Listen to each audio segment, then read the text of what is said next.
Bonjour à tous, bienvenue à nouveau sur la chaîne du Math Taylor. Si vous ne me connaissez pas, je fais beaucoup d'exercices terminal et maths sup, et en ce moment je suis dans une série où j'essaie de faire des exercices de ENS Polytechnique que je sélectionne précisément, car ils sont faisables avec du programme, alors de terminal vite fait, de sup. Et j'essaie de suivre à peu près l'année et d'être à peu près dans le début de l'année de sup. Et je vous mets des exos difficiles pour vous montrer que ce qui est difficile, c'est les raisonnements qu'on lance tout seul, plutôt que les outils eux-mêmes. On peut faire des exercices super durs avec des outils de collège. L'important, c'est le taux, si vous voulez, d'indépendance qui est demandé à l'élève. Ensuite, pour mes actus, allez voir Taylor Academy, je fais des stages pour tous les sup. Alors, je fais des stages d'été pour préparer les terminales à rentrer en sup, puis ensuite des stages de vacances par groupe. Et en gros, on a fait ça voilà, cet été en juillet, en août, puis à la Toussaint. C'est des petits groupes, on fait 35 heures de méthodologie mathématique avec moi en prof, je suis avec vous quoi, en présence. Matin, après-midi, ultra intensif, et normalement vous êtes recadré. On rattrape les retards que vous avez pris, on vous recadre en méthode. Enfin, je vous recadre en méthodologie pour normalement les 2 ans à venir. C'est super sympa, bonne ambiance. Allez voir les feedbacks des élèves sur le site, sur la chaîne YouTube, j'en ai mis un peu partout. Alors, n'hésitez pas à vous inscrire avec grande joie. Stage de décembre, deuxième semaine de vacances après Noël, hein, quand même, on va laisser les gens faire Noël. Et puis je ferai un stage coupé en deux avec le 1er janvier où tout le monde sera complètement claqué. Donc je couperai la semaine en deux, on fera quelques jours avant, quelques jours après. N'hésitez pas à aller voir ça. Moi, pendant ce temps, je vous retrouve pour cet exercice maintenant. Alors attention, on a dit quoi? Montrer que parmi 13 réels distincts, je peux toujours en trouver 2, x et y, tel que on ait ce ratio qui est compris entre 0 et 2 moins racine de 3. Bon, premier truc. Qu'est-ce que c'est que ce ratio bizarre? Pour les terminales qui nous regardent, écoutez, vous avez des trucs où vous savez réagir. Genre, je vous dis 6 x 7, paf, ça fait 42. En prépa, il y aura ça à voir pour beaucoup plus de choses, notamment les formules trigo. Tout de suite. En fait, un élève de prépa bien préparé, un élève de sup, voit tout de suite la trigo dans cet exo. Vous allez me dire, mais de quoi tu parles? Bah en fait, il y a tellement de formules à connaître par cœur en trigo que ici on ne peut pas ne pas voir que quand je fais truc moins chose sur un plus truc fois chose, il y a en fait là derrière, mais encore une fois c'est évident quand on a appris ces formules, tangente A moins tangente B sur 1 plus tangente A fois tangente B. Ça veut dire pourquoi tu vois ça? Parce qu'en fait ça c'est une formule classique qui vaut tangente A moins B. Voilà, donc j'essaie de détailler cet exercice, hein. Quand je l'ai fait au brouillon, j'ai un peu galéré parce qu'il fallait être précis et j'ai voulu le faire vite. Donc j'essaie de faire un truc très précis et au pire, je me plante sur un truc flou et puis hop, je rattrape. Vous voyez comment on fait pour rattraper un truc un peu planté. Donc j'ai ce truc-là qui vaudrait en fait une espèce de tangente. Et ça peut se simplifier parce que j'ai aussi du... Enfin, on va voir que ça va s'arranger. J'ai du monde de la tangente aussi ici. Et tangente pi sur 6, c'est 1 sur racine de 3. Tangente pi sur 3, c'est racine de 3. Racine de 3 appartient aussi à l'univers de la tangente, donc c'est pas absurde de penser à ça. Donc ça confirme un peu l'intuition. Et en fait, quand on a ça, enfin, quand on a ça en tête, on peut pas passer à côté. Donc disons que j'ai mes 13 réels distincts. Moi, 13 réels, je sais que tous réels peuvent être... Enfin, quand j'ai deux réels distincts, je peux les classer. Il y en a un plus grand, un plus petit. Donc je peux dire que x1 c'est le premier, x13 c'est le dernier, il n'y a pas de souci. Et j'ai envie de poser quand même x égale tangente A, si vous voulez. Mais je peux pas poser de manière comme ça. Alors pourquoi? Pourquoi je peux pas introduire soit A, un réel, si vous voulez, tel que x égale tangente A? C'est pas possible. Bah pourquoi? Parce qu'en fait la tangente A elle est complètement périodique. Elle est périodique de période pi. Donc si je prends la valeur x ici, alors que moi j'ai... Hop là, qu'est-ce que je vous fais? N'importe quoi. Alors que moi j'ai une fonction comme ça, si vous voulez, entre pi sur... Là j'ai 0, hop. Là ici j'ai 0, ici j'ai pi sur 2, ici j'ai pi, si vous voulez. Bah, si je mets x égale tangente A, c'est quoi A? C'est le nombre qui est ici, qui se fait envoyer sur x par la tangente, ou c'est le nombre qui est ici, qui se fait aussi envoyer sur x? Je sais pas, c'est pas très clair. Donc vu que ça, c'est pas unique, je ne peux pas définir un truc comme ça. Donc toujours quand on introduit un objet, de le définir lui-même directement en espérant que ce soit de manière bijective, bien sûr. Tel que, en fait, alors c'est plutôt... c'est pas comme ça qu'on va l'écrire, c'est-à-dire quel que soit i appartient à 1, 13, hop, on pose AI, ou alpha i, ou ce que vous voulez, bon, voilà, AI égale arctan de xi. Ah! En faisant ça, je suis bijectif. Parce que l'arctangente, elle est comme ça, et elle prend n'importe quel réel, elle file un réel ensuite qui est entre moins pi sur 2 et pi sur 2. Ça, c'est facile. Et donc, moi, j'ai mes A1, plus petit que A2, plus petit, etc., que A13. Pourquoi? Parce que bah, la arctangente est croissante. Bah, ça, c'est très bien. Et tous appartiennent à bah, l'arctangente, hein, c'est entre moins pi sur 2 et pi sur 2. Alors là, déjà, on est content, on a un début qui est pas inintéressant. Et on va se dire, écoute, plutôt que de regarder comment se range, si vous voulez, mais alors attendez, alors justement, si ce x moins y existe, alors si ce x moins y existe, enfin, je vais écrire, si vous voulez, ai moins aj, si vous voulez. Enfin, comment expliquer? Non, c'est pas ça que je voulais dire.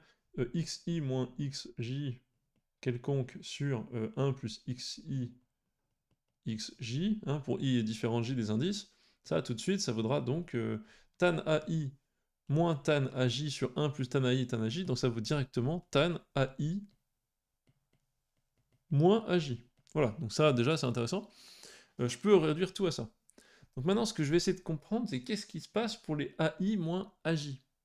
Et est-ce que je vais pouvoir dire que ces AI moins AJ vont à peu près, enfin vont être intéressants et vont bien... est-ce que c'est possible d'en trouver deux, quoi, si vous voulez, tels qu'on soit rangé là-dedans. Alors, ce qu'il faut essayer de comprendre, moi, ce qui m'a un peu débloqué, parce que l'exercice est particulier, quand même très réel, on se dit, mais c'est quoi ce truc, Polytechnique, on a l'habitude d'avoir des n, des généralisations, autant de nombres qu'on veut, etc. Là, j'en ai 13. Ce qu'il faut essayer de comprendre, c'est de dire, attends, moi j'ai mes AI là qui sont entre moins pi sur 2 et pi sur 2. Donc si vous voulez, tout ça, c'est... Alors, je peux faire un intervalle comme ça, réel. Tous mes AI, ils sont coincés entre moins pi sur 2 ici, je fais une droite des réels, hein, et pi sur 2. Tous mes AI sont coincés là-dedans. A1, A2, A13, je peux les faire... Oula, pardon, excusez-moi, je suis parti très loin. Hop, je vais mettre A1 ici, il y a des A2, des trucs, et à la fin, j'ai A13. Voilà, ils sont rangés. Et on parle en gros ici de l'écart entre des AI moins AJ, et je veux espérer que, ensuite, quand je prends la tangente de certains de ces écarts, je m'en sorte. Alors, l'idée c'est quoi? C'est que, est-ce que les écarts entre mes AI et mes AJ vont vérifier des propriétés particulières? Là, en fait, si vous voulez, j'ai un peu un truc de mouton, je me rends compte, de mouton et de poteaux de clairière. Vous savez, quand j'ai 3 poteaux de clairière, enfin, quand j'ai 3 moutons, plutôt, combien il me faut pour 3 petits... Bon, c'est des bons hommes, c'est pas du tout des moutons. Combien de poteaux pour les encadrer? Bon, bah, 1, 2, 3, 4. Vous voyez, j'ai ce truc-là, en gros, qui se passe. Donc là, combien j'ai d'espace ici, si vous voulez? Combien j'ai d'espace entre mes nombres? Ça, c'est un truc intéressant. J'ai peut-être A2 qui est très très proche, hein, mais peut-être A4, A3 qui est plus loin. Mais je m'en fiche. J'ai combien d'espace? Bah, j'en ai 1 ici, 2, 3, enfin vous avez compris. J'en ai... bah, avant le 3, j'en ai 3, donc avant le 13, j'en ai 14. J'ai 14 petits interstices, voilà ce que je voulais vous dire. J'ai 14 petits interstices ici. 14 interstices. Entre moins pi sur 2 et pi sur 2. J'en ai 14, c'est intéressant. Mais alors, qu'est-ce que j'en fais? J'en ai 14 avec pi sur 2 et pi sur 2, donc en fait, j'en ai 14 au total. En fait, c'est vrai que c'est peut-être pas les plus intéressants, ces 14-là. En fait, entre tous les AI, j'en ai... Hop, bah, j'enlève 2 au bord qui m'intéressent pas, j'en ai 12, ici. J'ai 12 interstices, entre le plus petit et le plus gros. Bon. Qu'est-ce que je peux faire de ça? L'idée, moi, que j'ai eue, c'est en fait, je comprends rien. Je me dis, qu'est-ce que je fais avec ça? Est-ce que c'est vrai qu'avec ces trucs-là, je peux trouver des valeurs qui vont être plus petites que, typiquement, alors disons, l'arctangente de ce truc-là. Ce truc-là qui vaut à peu près 0,3, enfin qui est plus petit que 0,3, ça vaut 1,6 quelque chose, donc ça c'est un peu plus petit que 0,3. 2 moins 1,6 quelque chose. Ça fait quoi? Qu'est-ce que je vous dis? Tac, tac, tac. Est-ce que c'est plus petit que 0,3? En tout cas, c'est plus petit que 0,4, ça c'est sûr. Hop, voilà. Hop, 0,4, peut-être que 0,3 j'étais un peu ambitieux, j'en sais rien, mais voilà. En tout cas, ça c'est plus petit que 0,4, c'est sûr. Donc j'ai ce truc qui est petit. Est-ce que je vais pouvoir montrer que mes AI-AJ, est-ce qu'il y a un AI-AJ qui va exister là-dedans, dans ces intervalles? Est-ce qu'il y a vraiment un espèce de AI-AJ comme ça, ou comme ça, qui va être plus petit que... Bah, potentiellement, pour retrouver la valeur de ce truc, il faudrait que je prenne plus petit que l'arctane de ça. Et en fait, ce qu'on va faire, c'est se dire, attends, mais je comprends pas, j'en sais rien, je comprends pas comment je peux essayer de vérifier ça. Je suis peu inspiré, donc je vais tenter un truc facile. Parce que là, ici, en fait, moi, ce que je sais, c'est que j'ai une taille... là, j'ai une taille pi. Hop, j'ai une taille pi ici. Je vais essayer de prendre un cas parfaitement équilibré.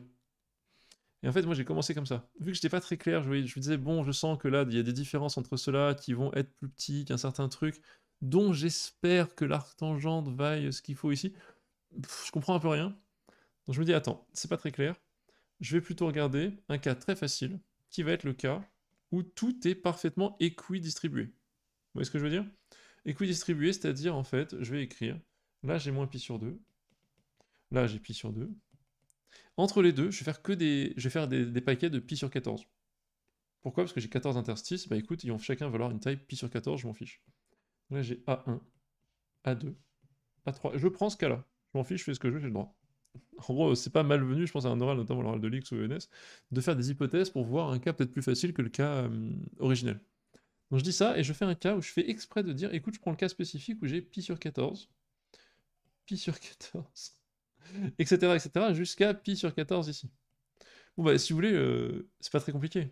A1, 2, moins A3, A12, A13, enfin, n'importe lequel, ils sont tous égaux. Donc en fait, le truc maximal, je sais que AI moins AJ, ça vaut toujours pi sur 14. Génial. Donc moi, mon xi moins xj sur 1 plus xi xj, il vaut tangente pi sur 14. Donc moi, je me retrouve avec, bah, attends, est-ce que j'ai bien 0?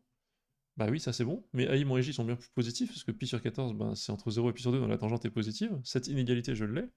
Donc est-ce que j'ai bien, vu que ça, donc encore une fois, le nombre au milieu, là, je dis que je prends la tangente de ça, il s'écrit donc... Enfin, c'est ce nombre-là, donc j'ai bien un nombre comme il faut, quoi. Donc parmi, je peux me rapporter à mes nombres x de départ, il n'y a pas de souci. Pi sur 14 est-il plus petit que 2 moins racine de 3? Alors la question c'est, est-ce que je suis capable de calculer ça? Pi sur 14, c'est cauchemardesque. Pi sur 14, je pourrais dire que je pourrais le lier avec une formule de tangente 2a à pi sur 7. Mais pi sur 7, on l'a pas, pi sur 7, c'est pas possible. On connaît pas pi sur 7. Je me dis, écoute, pi sur 14, ok, pourquoi pas? Est-ce que c'est vrai? Est-ce que je peux comparer tangente pi sur 14 à ça au moins? Vous voyez ce que je veux dire? Voilà. Est-ce que je peux trouver si ce truc-là est facile à calculer? Et tangente pi sur 14, alors on pourrait le tenter de la calculer, mais on n'a pas le droit de la calculer le jour J. On pourrait dire, attends, est-ce que je peux pas essayer de le minorer par un truc plus facile à calculer? Et dire, attends, pour démontrer ça, tangente pi sur 14, la flemme, bon, en gros, la tangente est croissante, hein, elle est croissante sur 0 puis sur 2, en tout cas, là où je suis intéressé. Elle est croissante tout le temps d'ailleurs, mais tangente pi sur 14, est-ce que c'est plus petit que ça? Ok, bah je sais pas, est-ce que je peux pas calculer une tangente pas loin? Et sortir surtout de ces nombres premiers pi sur 7 qui sont horribles. Et bah, je pourrais tenter un truc genre tangente. Est-ce que je peux pas calculer un tangente qui tomberait. Enfin, si vous voulez, je veux une tangente parfaite qui tomberait entre les deux et qui m'arrangerait pour pouvoir faire ma démonstration. Donc, moi, je sais que j'ai ça. J'aimerais montrer que c'est plus petit que ça en disant bah, tangente pi sur 4 est plus petit que pi sur 10 par exemple. Est-ce que je peux calculer tangente pi sur 10? Bah, ça va être lié à tangente pi sur 5, donc ça va me saouler, je vais pas y arriver. Tangente pi sur 9, à la limite, on peut le tenter. Tangente pi sur 9, vous voyez ce que je veux dire? Est-ce que je peux montrer que tangente pi sur 9 tangente pi sur 9, ça va être lié à tangente pi sur 3, mais vu que je connais que les cos 3x, sinus 3x, ça fait intervenir des cubes, ça me saoule d'avance. J'ai envie de tenter de calculer tangente pi sur 8. Tangente pi sur 8, ça va être facile. Je veux dire que tangente pi sur 14, c'est plus petit que tangente pi sur 8, et pour peu que tangente pi sur 8 soit plus petit que 2 moins racine de 3, l'exo est fini. Donc là, je vais tenter tangente pi sur 8. Alors je vous le dis, j'ai fait au bouillon, je sais que ça marche pas, hein, mais on va le tenter quand même, parce que la démarche est bonne. Je tente tangente pi sur 8. Moi, je connais une formule qui est tangente 2a égale 2 tangente a sur, qu'est-ce qu'on dit 1 plus tan carré de a. Donc moi, en fait, j'écris ici a égale pi sur 8, et je remplace tangente a par x, si vous voulez, et donc j'ai tangente pi sur 4 qui vaut 1 égale 2x sur 1 plus x carré. Voilà, moi je veux résoudre ce truc-là. Bah c'est parfait, j'ai 1 parce que bah, c'est facile, hein, c'est tangente pi sur 4, encore une fois, je mets a égale pi sur... Hop, on va aller là, je mets a égale pi sur 8, et je me retrouve avec, alors c'est quoi? X carré plus 2x égale... Non, x carré plus 1 égale 2x, si je me trompe pas. Mais non, c'est un truc de ouf. Qu'est-ce que je raconte? Non, non, j'ai dû me planter, j'ai dû me planter, j'ai dû me planter. Tangente pi sur 8, ça vaudrait quoi? Mais non, n'importe quoi. Tangente 2 fois pi sur 8, ça fait 2 tangentes pi sur 8, ouais, sur 1 plus tangente carrée. Ah, parce que c'est un moins. Je me suis trompé. J'ai mis la formule avec... je me suis trompé dans la formule. Vous voyez pourquoi j'ai paniqué? Parce que j'ai vu que là tout de suite je trouvais que x était égal à 1. Je dis bah non mais c'est pas possible. Si c'est 1, c'est tangente pi sur 4. Parce que je me suis trompé dans la formule. Erreur en direct. Alors double erreur, hein, c'est le fait qu'en fait on faut pas se tromper quand on met la formule. Moi mon erreur elle est venue d'où? Un mélange de formule de tout à l'heure où justement j'ai utilisé celle avec le plus. Donc je me suis dit j'ai remis la même sans faire exprès. Et en fait il y a une formule qui existe comme ça où le 2a est avec un plus, mais c'est celle de la tangente hyperbolique. Donc plein de moyens de se planter. L'important c'est de trouver son erreur. Hop, et donc je retrouve 1 moins x2 égale, donc ça c'est beaucoup mieux, si et seulement si, 1 moins x2 égale 2x, si et seulement si, x2 plus 2x égale 1, si et seulement si, alors je fais plus 1 de chaque côté, x plus 1 au carré égale 2. Si et seulement si, x égale moins 1 moins racine de 2, ok, ou 1 ou moins 1 plus racine de 2, en fait c'est racine de 2 moins 1 car positif. Donc l'autre je l'ignore complètement. Alors je résous ça et je prends que la solution positive, on est d'accord? Racine de 2 moins 1. Mais ça, c'est genre 0,414. Et c'est chiant, parce que 0,414, c'est plus grand que 2 moins racine de 3 qui est plus petit que 0,4. Attention, racine de 2 moins 1, environ 0,41, enfin sous les supérieur à 0,41 qui est supérieur à 2 moins racine de 3. Donc j'ai rien démontré. Donc le tangent de pi sur 8, pas ouf pour m'en sortir. J'allais dire génial, si mon tangent de pi sur 8 est entre les deux, c'est bon. Je vais en trouver un autre. Donc vous avez compris l'idée, tangente de pi sur 9 c'est cauchemardesque, en fait il y en a un qui est facile, entre tout ça, tout ce que j'ai dit, c'est tangente plus grand que pi sur 8 et 14, donc j'ai 8, bon, ok c'est mort, j'ai 9, ça me saoule, il y aura du cube, c'est hors de question, 10 c'est lié à pi sur 5, 11 c'est un nombre premier, hors de question, il reste 12 et 13, 13 nombre premier hors de question, il reste plus que 12. En fait tangente pi sur 12 il est facile aussi, pourquoi? Parce que c'est une tangente classique, je vais pouvoir le lier à pi sur 6, donc je tente celui-là. Tangente, donc ça fait tangente pi sur 6, je reprends dans cette équation-là, hop, je reprends ce truc-là et je mets pi sur 12 pour A. Donc je fais dupliquer. Oups, non, dupliquer, on a dit. Je fais dupliquer, et comme ça, je vais m'en sortir. Là, normalement, je m'en sors. Si je fais ça, je mets, hop, pi sur 12. Donc, tangente pi sur 6, ça fait quoi? Ça fait 1 sur racine de 3, que c'est 1 demi sur racine de 3 sur 2, ok, super, égale 2x sur 1 moins x2. Ça, je peux le résoudre. C'est un peu relou, mais ça va se faire. Ça fait racine de 3, 2 racines de 3x, x2 plus 2 racines de 3x égale 1. C'est pareil que tout à l'heure en fait. Si je ne me trompe pas, j'ai x2, je fais racine de 3. Oui, c'est ça. Donc ça, c'est quoi en fait? Ça, c'est x plus racine de 3 au carré. Ça fait bien x2 plus 2 racine de 3 plus 3 égale... je fais donc plus 3 à chaque fois. Ouais, plus 3 égale 4. Génial, un carré parfait. Donc x égale plus ou moins 2 moins racine de 3. Donc moins racine de 3 plus ou moins 2. Plus 2 car x est positif. Moi, j'utilise qu'une tangente comme il faut. C'est parfait. Qu'est-ce que j'ai trouvé? J'ai trouvé pile ce qu'il fallait. Les efforts sont récompensés, on tombe sur le bon truc. J'ai attention, tangente pi sur 12 égale 2 moins racine de 3. C'est excellent. Alors là, je suis trop content. Déjà, je me rends compte que ce truc-là, en fait, c'est tangente pi sur 12. Hop. Donc merci la bonne info. Et donc, attention, on se rappelle de mon nez, j'ai pas fini l'exo du tout. Dans le cas où c'est parfaitement équiréparti, mon écart entre les deux points, c'est tangente pi sur 14. Donc j'ai des écarts qui valent tangente pi sur 14, donc j'ai bien un écart ici qui sera compris, enfin tangente pi sur 14 qui est donc plus petit que tangente pi sur 12, et donc c'est bon, je comprends bien que mes écarts là, ils valent en fait, ce truc là vaut en fait pi sur 14, et donc ça c'est pi sur 12. Donc ça marche. Je suis très content, ça fonctionne. Dans le cas, parfaitement équiréparti. Posez-vous la question maintenant de pourquoi est-ce que si j'ai fait ce cas tout bête, vous avez vu, je vous dis, bon, je galère, je comprends pas, donc je fais un cas où ils sont tous équirépartis. Si je fais ce cas tout bête, est-ce que ça me permet de répondre au cas normal? En fait, je suis pas très loin. Pourquoi? Si je reprends cette flèche, moi j'aime bien les dessins, vous savez, si vous suivez la chaîne, vous savez que je suis très fan de faire des dessins pour comprendre quelque chose. Si je reprends cette flèche et que je pose ici, on va essayer de faire un cas général, comme ça. Donc cette fois-ci, il n'y a plus de pi sur 14 qui tiennent, c'est fini. Quand c'est pi sur 14, je sais que c'est bon. Pi sur 2, je peux le laisser, attendez, ça c'est une erreur. Imaginez maintenant qu'ils sont un peu plus étalés, je sais pas comment. Ok, donc j'ai peut-être un A2 ici, un A3 juste à côté. Voilà. S'ils sont aléatoires, aléatoirement rangés. En fait, s'ils sont aléatoirement rangés, ça veut dire que par rapport à la situation précédente, j'ai un peu bousculé les choses. Vous voyez ce que je veux dire?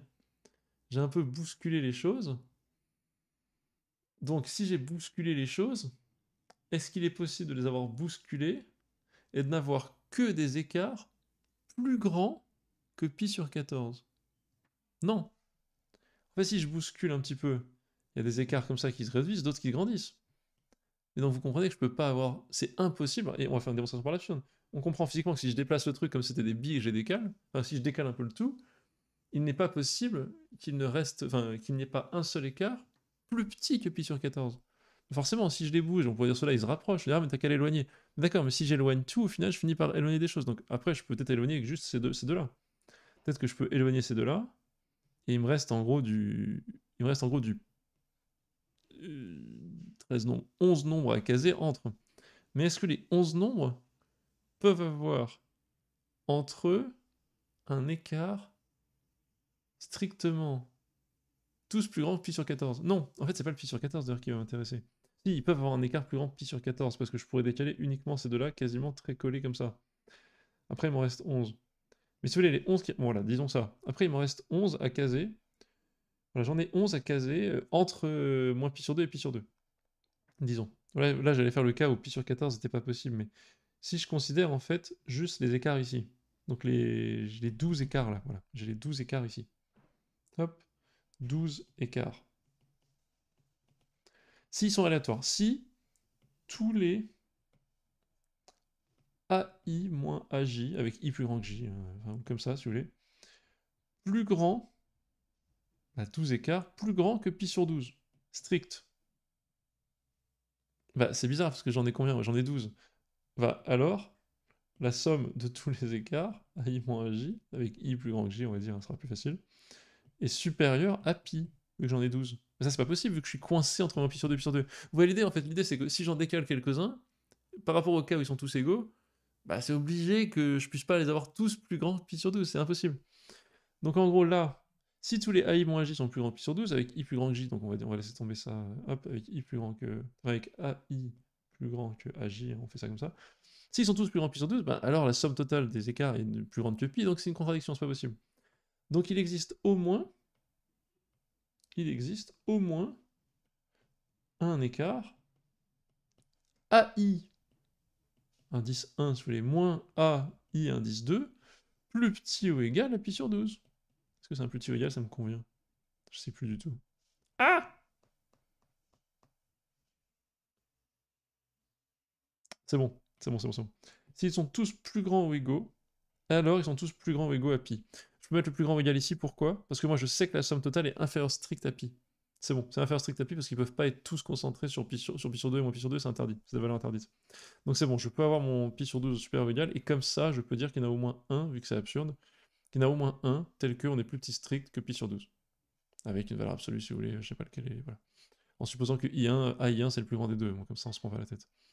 Il en existe donc au moins un, plus petit strict que pi sur 12. L'idée c'est ça, je prends, en fait, à partir de mon cas, ce que j'ai compris quand j'ai vu mon cas parfaitement équilibré, c'est qu'en les secouant un peu, il n'y a pas moyen, alors je pensais à pi sur 14, mais en fait ça marche pas, donc faut le faire avec les 11 du milieu. Disons que je peux décaler 1 et à 13 très très proche que pi sur 2 autant que je veux.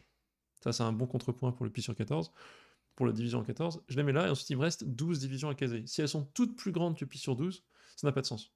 J'ai une contradiction, c'est-à-dire que le total de ce qui devrait être entre lui et lui doit être plus grand que pi. Plus grand ou égal à pi. Non, c'est mort, il doit être... alors qu'il est par définition plus petit strict que pi. J'ai répété beaucoup pour être sûr que ça soit clair, hein, je me rends pas compte à quel point c'est bien expliqué. Normalement c'est bon, j'ai un petit raisonnement par l'absurde qui tient en une ligne. Donc il y en a au moins un tel que plus petit pi sur 12, je le prends celui-là. Bah c'est super et je suis très content parce que ce AI1 moins AI2, qu'est-ce que je peux faire? Bah s'il est plus petit comme ça, je peux prendre la tangente. Je peux dire bah ok, bah, donc j'ai 0. Il est positif, hein, je prends celui où AI1 est plus grand. Bah, j'ai donc 0, je prends la tangente de chaque côté. La tangente est croissante sur 0 pi sur 12. Plus petit que tangente AI1 moins AI2. Plus petit que magnifique tangente pi sur 12, on l'a calculé tout à l'heure, 2 moins racine de 3. Or, tangente AI1 moins AI2 va s'écrire tangente AI1 moins tangente AI2, donc ça va être un x indice I1 moins x indice I2 sur 1 plus, exactement ce qu'on cherchait. X indice I1, x indice I2, 0, 2 moins racine de 3. On l'a tout de suite. Mais vous voyez que c'est simple en fait, parce que l'exo, quand on a compris de quoi il s'agissait, c'était en fait, est-ce qu'on peut ranger des balles avec des écarts pour une longueur donnée?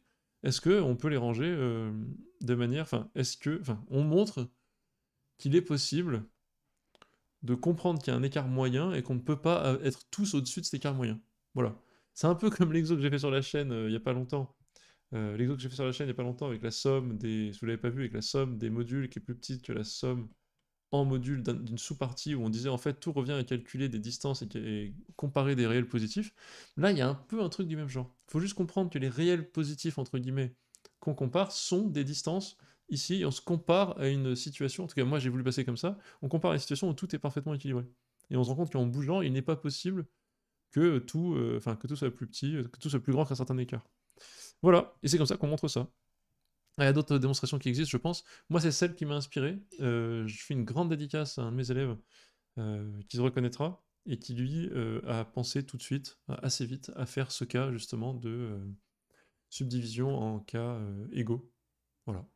Merci à tous d'avoir suivi, c'était une longue vidéo pour cet exercice qui était au final peut-être pas si compliqué, mais que j'ai voulu expliquer en détail quand même sur la démarche.